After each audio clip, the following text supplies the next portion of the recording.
ሰላም ጤና ይስጥልን ክቡራትና ክቡራን ተመልካቾቻችን ከናሁ ቴሌቪዥን ዘወትር በዚህ ሰዓት ወደ እናንተ የሚደርሰው የዛሬ ለተረቡ ሐምሌ 8 2018 ዓ.ም የተለያዩ የሀገር ቤትና የባህር ማዶ ስፖርታዊ መረጃዎች ከአሁን ሰዓት ጀምሮ ወደ እናንተ ይደርሳሉ። እስከ መረጃዎቻችን ፍጻሜ ድረስ አብራችሁ እንድትቆዩ የምንጋብዛችሁ የመረጃዎቹ አዘጋጅና አቅራቢ ገዛይ እንዱላ፣ የካሜራ ባለሙያችን ዘካሪያስ ሳይሉ ከኛ ጋር ቆይታ ያደርጋል።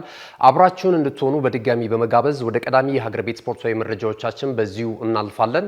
እንግዲህ የሀገር ቤት ስፖርታዊ መረጃዎቻችን የሚጀምሩት በመጪው የ2019 የኢትዮጵያ ፕሪሚየር ሊግ ላይ አዳዲስ አሰልጣኞች ከክለቦች ጋር ልንመለከታቸው እንችላለንና ከወዲሁ እንግዲህ አሰልጣኝ ዝውውሩን እየተመለከትን እንገኛለን። በሩመር ደረጃ እየወጡ ያሉም እንደዚሁ የአሰልጣኞች ዝውውር በርከት ብለው እየተነሱ ነው የሚገኙት። አንደኛው ኢትዮጵያ ቡና እግር ኳስ ክለብ ነው። ያለፉትን ዓመታት የተለያዩ አሰልጣኞችን ቀይሯል። እንግዲህ ኢትዮጵያ ቡና እግር ኳስ ክለብ ሲነሳ 2003 ላይ ነው በኢትዮጵያ ፕሪሚየር ሊግ ታሪክ ረጅም ዓመታት ካስቆጠሩ አንጋፋና ህዝባዊ መሰረት ካላቸው የኢትዮጵያ ፕሪሚየር ሊግ ተሳታፊ ክለቦች መካከል አንደኛው ኢትዮጵያ ቡና እግር ኳስ ክለብ እንደሆነ ይታወቃል። ነገር ግን የምስረታውንና ህዝባዊ መሰረት ያለውን አህል አይደለም በሜዳ ላይ ውጤቱ ማለት ነው። ነገር ግን ብዙዎች ከዓመት ዓመት እንግዲህ አዳዲስ ደጋፊዎችን የግሉ ማድረግ ይችላል። እንግዲህ በውጤት ረገድ ካየነው 2003 ላይ በአሰልጣኝ ውበቱ አባተ እየተመራ የሊጉን የዋንጫ ክብር ያሳካበትን ገድሉን ብቻ ነው። ከዛ ባለፈ የኢትዮጵያ ጥሎ ማለፍ ዋንጫ፣ የኢትዮጵያ ዋንጫዎችንና ሌሎች የዋንጫ ክብሮችን እንደዚሁም በአህጉር አቀፍ ደረጃ ደግሞ ኢትዮጵያን በመወከል በካፍ ኮንፌዴሬሽን ካፕ የውድድር መድረክ፣ በካፍ ቻምፒየንስ ሊግ የውድድር መድረክ ላይ የተሳተፈባቸውን ዓመታቶች ማንሳት ይቻላል። አሁን ላይ እንግዲህ ሁነኛ አሰልጣኝ ለመቅጠር ስለመስማማቱ እየተገለጸ ነው የሚገኘው። በነገው ዕለት እንደዚሁ በስካይላይት ሆቴል ኢትዮጵያ ቡና እግር ኳስ ክለብ አጠቃላይ አመራሮች በተገኙበት ለሚዲያ አካላት አዲሱን አሰልጣኝ በይፋ ያስተዋውቃሉ። አዲሱ አሰልጣኝ እንግዲህ አሰልጣኝ ገብረመድህን ኃይሌ ናቸው። ከዚህ ቀደም በኢትዮጵያ ፕሪሚየር ሊግ በከፍታ ታሪካቸው ከሚነሱ አሰልጣኞች መካከል አንደኛው ናቸው። በተጫዋችነት እንግዲህ 1981ን የሴካፋን የዋንጫ ክብር ማንሳት ይቻላል። ከዛም ባለፈ በተለያዩ ጊዜያቶች የኢትዮጵያ ብሔራዊ ቡድንን ማሊያ በማንሳት ሲኒየር ከሚባሉ ቀደምት የኢትዮጵያ ብሔራዊ ቡድን ተጫዋቾች መካከል አንደኛው ናቸው። የብሔራዊ ቡድኑን የአሰልጣኝነት መንበር ማግኘት እድል ከቻሉ ቀደምት አሰልጣኞች መካከል እንደዚሁ መጥቀስ ይቻላል። የኢትዮጵያ ብሔራዊ ቡድንን በቅርቡ ሲያሰለጥኑ እንደነበረ እናስታውሳለን። ከዛም ባለፈ ደግሞ በኢትዮጵያ ፕሪሚየር ሊግ ክለቦችን በማሰልጠንና ለውጤት በማብቃትም እስካሁን ድረስ በላቀ ከፍታ ከሚጠቀሱ ኢትዮጵያውያን አሰልጣኞች መካከል አንደኛው ናቸው። 2010 ላይ ከጂማ አባጂፋር ክለብ ጋራ የሊጉን የዋንጫ ክብር ማሳካት ችለዋል። ከዛም ባለፈ ደግሞ 2011 ላይ ደግሞ መቀሌ 70 እንደርታን የሊጉን የዋንጫ ባለክብር አድርጓል። ኢትዮጵያ መድንን ደግሞ 2018 ላይ የፕሪሚየር ሊጉን የዋንጫ ባለክብር እንደዚሁ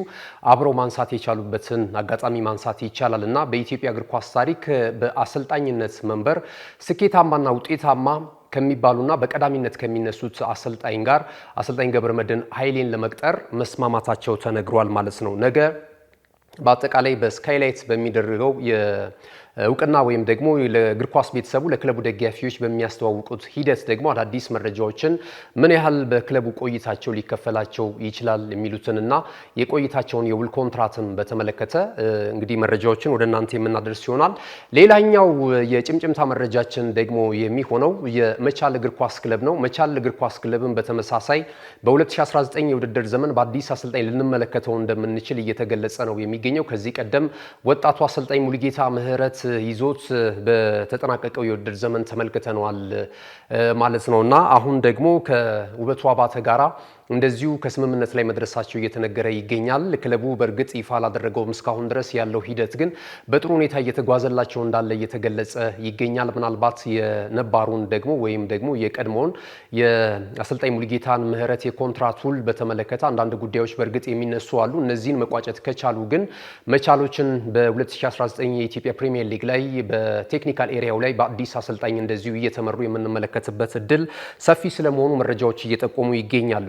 ክቡራን ተመልካቾቻችን አብራችሁን ስላላችሁ በጣም እናመሰግናለን። በቀጥታ ወደ ባህር ማዶ ስፖርታዊ መረጃዎቻችን ከማቅነታችን አስቀድመን እነዚህን መልእክቶች ወደ እናንተ አድርሰን እንመለሳለን። አብራችሁን ነው።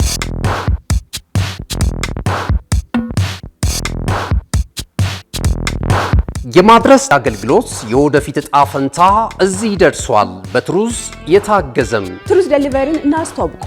የኛ 100% የኤሌክትሪክ ሞተሮች ለአካባቢ ተስማሚ ብቻ አይደሉም፣ ፈጣን፣ ጸጥተኛና አስተማማኝም ናቸው። ያለምንም ጫጫታ፣ ያለምንም ጭስ የእርስዎ ጥቅል በሰዓቱ ይደርሳል። በቀጥታ ክትትል ላይፍ ትራኪንግ ሁሉንም ነገር ይቆጣጠሩ። ጥቅሎ እስከ ደጃፎ ድረስ ያለውን እንቅስቃሴ በቀጥታ ይመልከቱ። ደህንነት ቅድሚያ የምንሰጠው ጉዳይ ነው።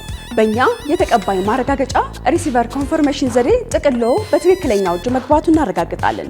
እርስዎ ያረጋግጣሉ፣ እኛም እናስረክባለን። እገዛ ይፈልጋሉ? ቡድናችን ሁልጊዜ በ8194 ዝግጁ ነው። ትሩዝ ዴሊቨሪ ለአካባቢ ተስማሚ፣ ደህንነቱ የተጠበቀና የቀጥታ ክትትል ያለው። ዛሬውኑ በ8194 ይደውሉ።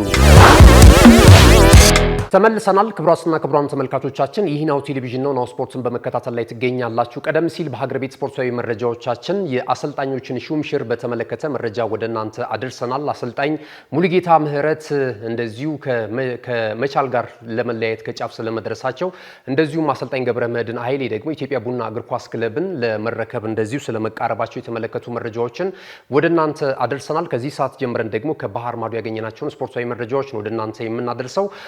23ኛው የዓለም እግር ኳስ ዋንጫ የውድድር መድረክ ወሳኝ ምዕራፍ ላይ ደርሷል። አንደኛውን የፍጻሜ ተፋላሚ ብሔራዊ ቡድን ትላንት ምሽት እንደዚሁ ተመልክተናል። ሁለቱን የአውሮፓ ሀገራትን እርስ በርስ ያገናኘው ጨዋታ እንግዲህ በስፔን ብሔራዊ ቡድን አሸናፊነት ተጠናቆ የፈረንሳይ ብሔራዊ ቡድን በቀጣይ በደረጃ ለነሐስ ሜዳሊያ ጨዋታዋን የምታደርግ ነው የሚሆነው። የስፔን ብሔራዊ ቡድን ደግሞ የ2026ቱ የፍጻሜ ተፋላሚ ለዋንጫው ክብር የምትዋደቅ ነው የሚሆነው በቀጣይ እሁድ ማለት ነውና ትላንትና በነበረው ጨዋታ ይህንን ማረጋገጥ ትችላለች። እንግዲህ የስፔን ብሔራዊ ቡድን ከአንጋፋ እስከ ወጣት ድረስ እጅግ በጣም እየተሰራ ያለ ቡድን መሆኑን ትላንትና አስመልክቷል ማለት ነውና በመድረኩ ላይ የመድረኩን የዋንጫ ክብር ታነሳለች ተብላ ቅድመ ግምት በስፖርት ቤተሰቡ ዘንድ የተሰጣትን ፈረንሳይን 2-0 በሆነ ውጤት ማሸነፍ ችላለች። ትላንት እጅግ በጣም የተጠና ጨዋታ ነው ማድረግ የቻሉት የስፔን ብሔራዊ ቡድን ተጫዋቾች በጣም ዲሲፕሊንድ ነበሩ። የታክቲክን ይዞ በመግባት ረገድ ወይም በመተግበር አሰልጣኙ የሰጣቸውን ታክቲክ በመተግበር ረገድ ዲሲፕሊንድ ሆነው ተመልክተናቸዋል። ሲከላከሉም ሲያጠቁም እንደ ቡድን ነበረ።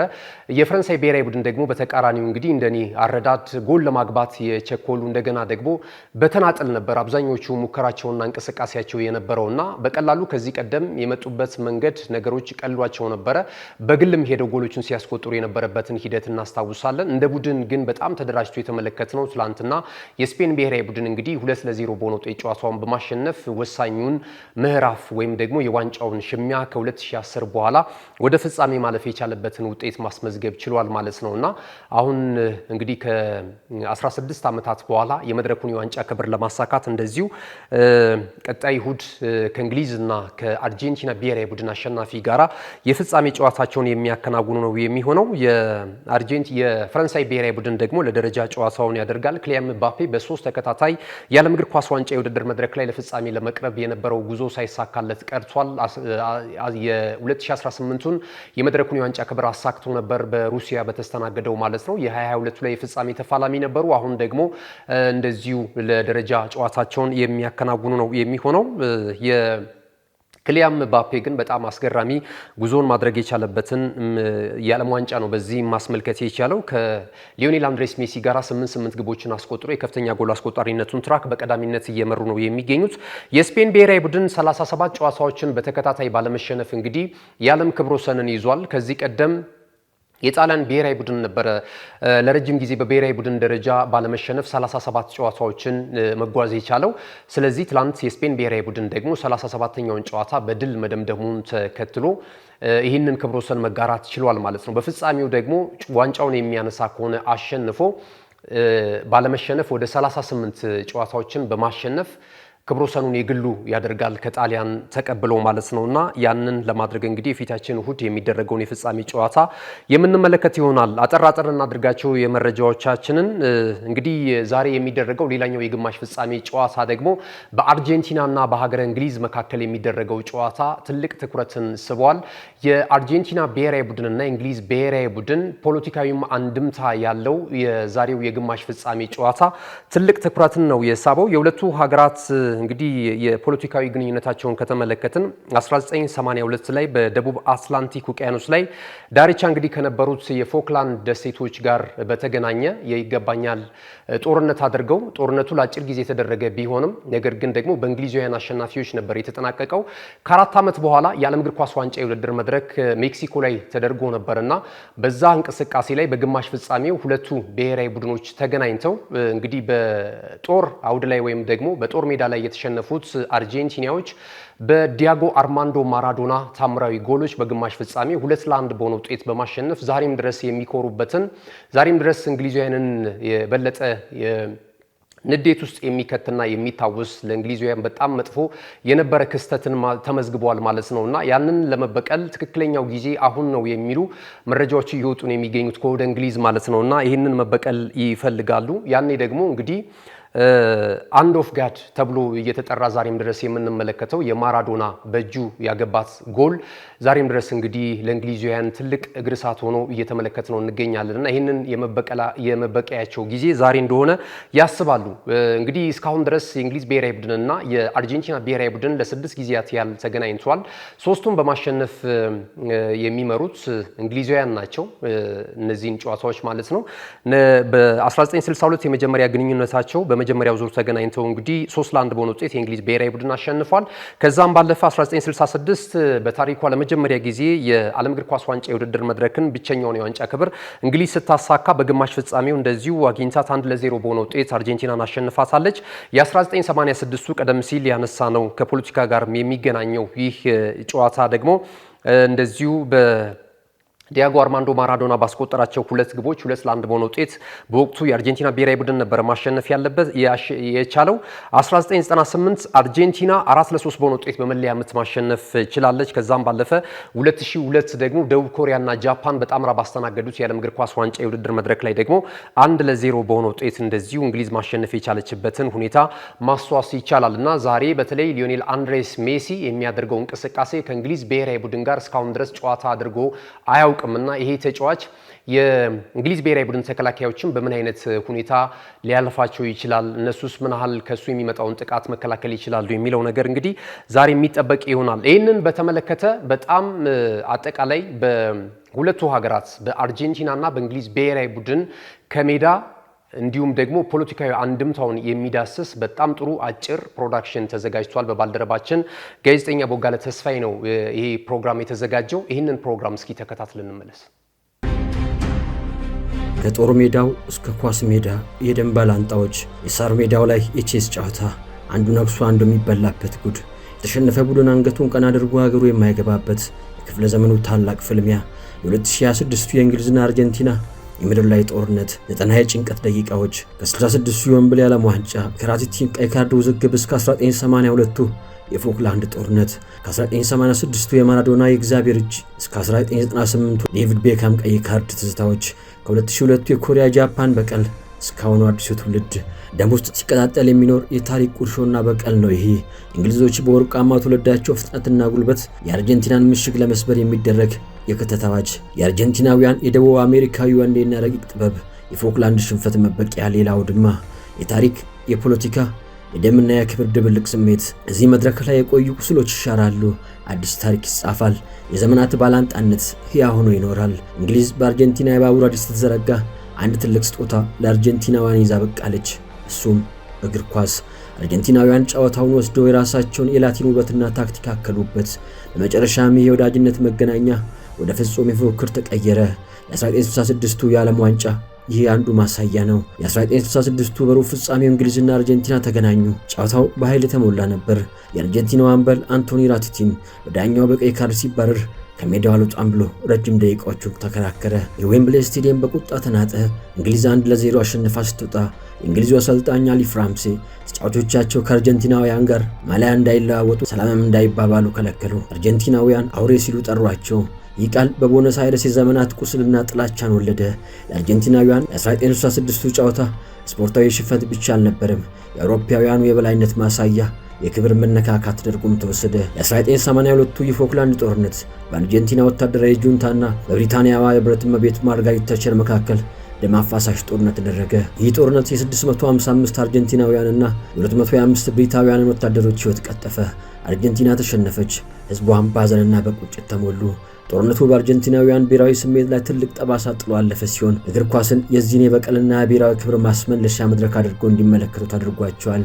የኛው ክፍለ ዘመን ታሪካዊ ጨዋታ ሰኔ 22 1986 እንደ አውሮፓውያኖቹ ዘመን ቁጥር በጄቴክስ ስቴዲየም 144,000 ተመልካቾች በተገኙበት ሁለቱ ሀገራት ከጦርነት 4 ዓመት በኋላ በሩብ ፍጻሜ ዳግም ተገናኙ። ጨዋታው ከኳስ ጨዋታነት በላይ የሞቱትን ወታደሮች መታሰቢያና የበቀል መድረክ ነበር። ማራዶና ከእንግሊዙ ግብ ጠባቂ ቀድሞ ኳሷን በእጅ አገባ።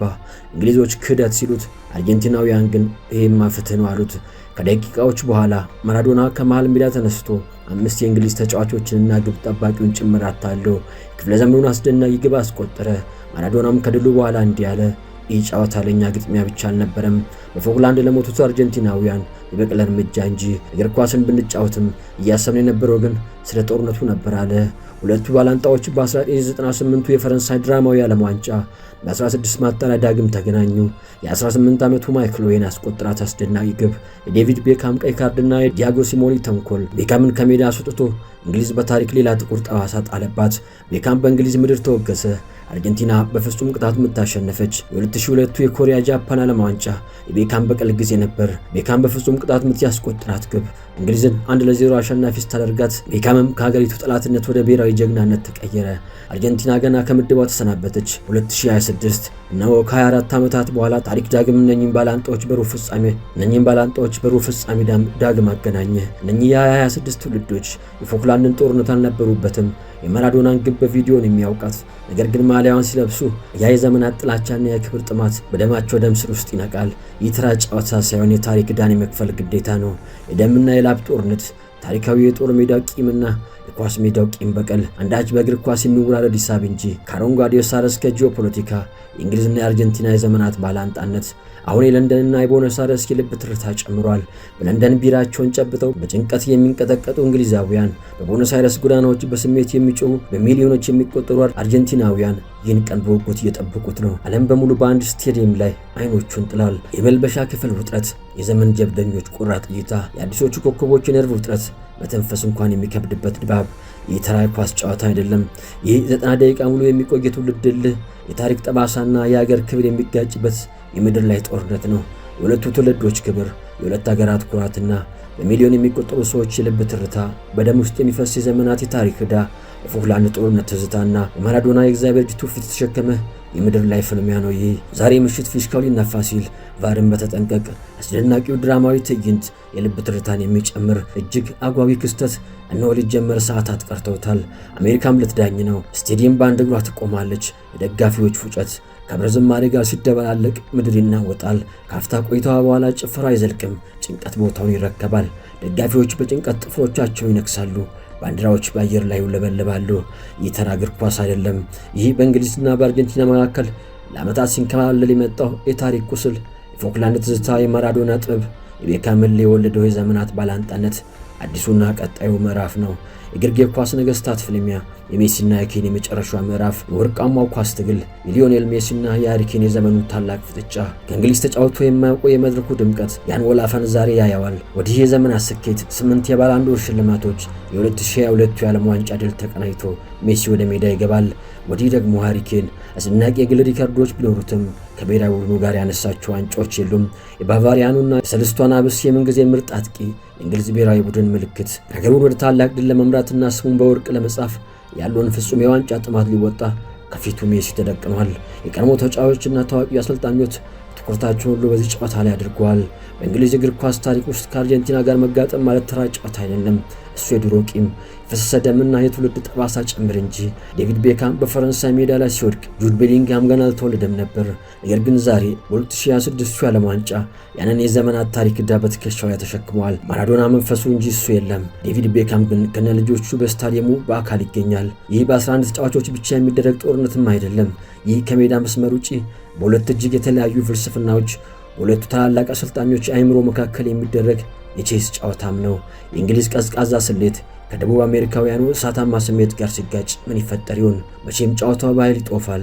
በሜዳው መሃል ታክል ይበረክታል። ዳኛዋ ፊሽካ ሲነፉ ሁለቱም አሰልጣኞች ከአግዳሚ ወንበራቸው አርፎ አይቀመጡም።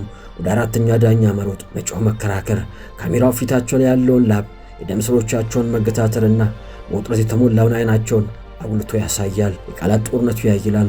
አሰልጣኝ መሆን ማለት ምንኛ ጭንቀት፣ ምንኛ ሸክም ነው።